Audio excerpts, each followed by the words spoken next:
নিয়োগে দুর্নীতি পুলিশের এফআইআরে পার্থ চট্টোপাধ্যায় তৃণাঙ্কুর ভট্টাচার্যর নাম। পুলিশের এফআইআরে টিএমসিপির রাজ্য সভাপতি তৃণাঙ্কুর ভট্টাচার্য এছাড়াও টিএমসিপির রাজ্য সহ সভাপতি প্রান্তিক চক্রবর্তীর নাম। জেলবন্দি প্রাক্তন শিক্ষামন্ত্রীর সঙ্গে পুলিশের এফআইআরে নাম রয়েছে টিএমসিপির রাজ্য সভাপতির। পুলিশের এফআইআরে এছাড়াও নাম রয়েছে তৃণমূল ছেড়ে সদ্য কংগ্রেসে যোগ দেয়া বিনয় তামাঙের।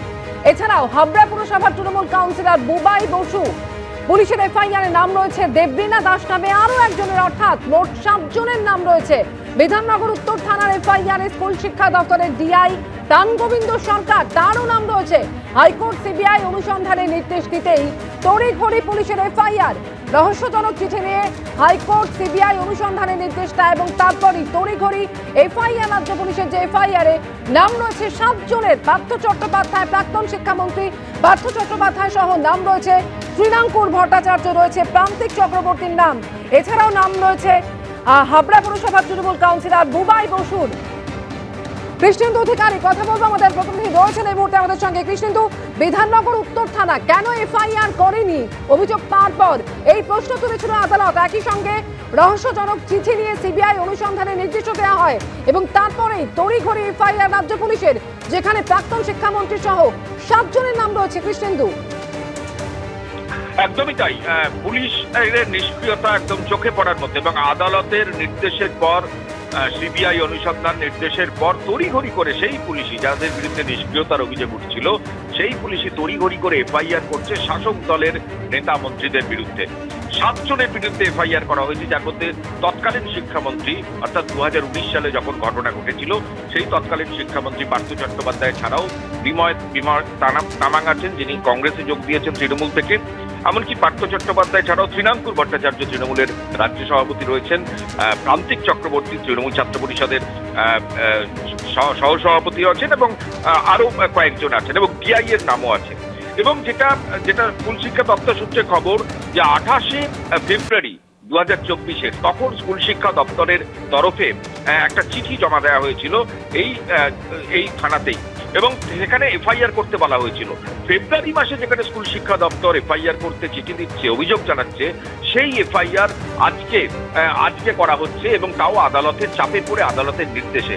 এবং যেটা স্কুল শিক্ষা দপ্তর সূত্রে খবর যে গোটা ঘটনাটা জিটিএ এলাকায় নিয়োগ দুর্নীতি বা নিয়োগের অনিয়মের অভিযোগ, যে অভিযোগ তারা পেয়েছিলেন এবং স্কুল শিক্ষা দপ্তরের 4 জন আধিকারিককে নিয়ে একটা তদন্ত কমিটি তৈরি হয়েছিল এবং সেই তদন্ত কমিটিতে দার্জিলিং এর অতিরিক্ত জেলা শাসকও ছিলেন এবং সেই তদন্ত কমিটি রিপোর্টে দেখা গিয়েছিল যে জিটিএ এলাকায় 313 জন শিক্ষকের যারা টেম্পোরারি শিক্ষক ছিলেন তাদের পার্মানেন্ট বা স্থায়ী শিক্ষক পদে নিয়োগ করার ক্ষেত্রে একদম অনিয়ম প্রকাশ্যে এসছে। অর্থাৎ যে নীতিগত সিদ্ধান্ত সরকার নিয়েছিল সেই সিদ্ধান্ত অর্থ দপ্তরের অনুমোদন পায়নি, রাজ্য মন্ত্রিসভার অনুমোদন পায়নি, তারপরেও সেটা নেওয়া হয়েছিল। এমনকি তৎকালীন ডিআই, যে ডিআই এর নাম এফআইআরে আছে, তৎকালীন ডিআই এর যেটা স্কুল শিক্ষা দপ্তর সূত্রে খবর, তার সঙ্গে কথা বলা হয়েছিল, তার বয়ান রেকর্ড করা হয়েছিল এবং তাতে তিনি জানিয়েছিলেন তিনি চাপের মুখে করেছেন। কার চাপ সেটা বলা হয়েছিল বিমল তামাংয়ের কথা এবং স্কুল শিক্ষা দপ্তর সূত্রে যেটা দাবি করা হচ্ছে এবং পাশাপাশি তৎকালীন শিক্ষামন্ত্রী পার্থ চট্টোপাধ্যায়কে বলা হয়েছিল, কিন্তু পার্থ চট্টোপাধ্যায় নিয়ে নিতে বলেছিলেন। অর্থাৎ যে নিয়োগের কোনো নীতিগত সিদ্ধান্ত হয়নি, ক্যাবিনেটে পাশ হয়নি, সেই নিয়োগ করা হয়েছে এবং সেই নিয়োগেই দুর্নীতি অনিয়ম প্রকাশ্যে এসছে। জনৈক একজনের চিঠি, যেটা উড়ো চিঠি, যেটা সিবিআই কে যেমন জমা দেওয়া হয়েছে, তারপর হাইকোর্টে জমা দেওয়া হয়েছে, স্কুল শিক্ষা দপ্তরে জমা দেওয়া হয়েছে, সেই চিঠির একটা কপিও পুলিশের কাছে কিন্তু স্কুল শিক্ষা দপ্তরের তরফে দেওয়া হয়েছিল। কিন্তু প্রশ্ন হচ্ছে যে হাইকোর্ট যখন জানাচ্ছে বা নির্দেশ দিচ্ছে, সিআইডি তদন্ত নিয়ে প্রশ্ন তুলছে, পুলিশের নিষ্ক্রিয়তা নিয়ে প্রশ্ন তুলছে, তখনও পর্যন্ত এই সিদ্ধান্ত কার্যকর হয়নি। হাইকোর্ট যখন হাইকোর্টের তরফ থেকে সিবিআই তদন্তের নির্দেশ সামনে এলো এবং তারপরে রাজ্য পুলিশের তড়িঘড়ি এই এফআইআর, সিবিআই অনুসন্ধানের নির্দেশ হাইকোর্টের তরফে এবং তারপরেই রাজ্য পুলিশের তরফ থেকে এফআইআর দায়ের করা হলো, যেখানে নাম রয়েছে প্রাক্তন শিক্ষামন্ত্রী সহ 7 জনের এবং এই তালিকায় রয়েছেন তৃণাঙ্কুর ভট্টাচার্য, যিনি তৃণমূল ছাত্র পরিষদের রাজ্য সভাপতি। এবং তার সঙ্গে কথা বলেছিলেন আমাদের প্রতিনিধি কৃষ্ণেন্দু অধিকারী। তিনি কি বলছেন এই নিয়ে শুনুন। নির্বাচন চলে এসছে তো, এবং নির্বাচন আসলেই আপনারা দেখেছেন যে এই বিরোধী দলের নেতাদের বিরুদ্ধে এরকম করা হয়। আমি নিজে নেতা কিনে এতদিন অব্দি আমার একটু ডাউট ছিলাম, কিন্তু সত্যি বিজেপি যেভাবে টার্গেট করছে মনে হচ্ছে সত্যি বোধহয় আমার কাজের প্রভাব তারা একটু ভয় পাচ্ছে। বেসিক্যালি একটা উড়ো চিঠি জমা পড়েছিল, বেনামি চিঠি। সেই বেনামি চিঠির পরিপ্রেক্ষিতে আবার দেখলাম যে সিবিআই তদন্ত নাকি দেয়া হয়েছে।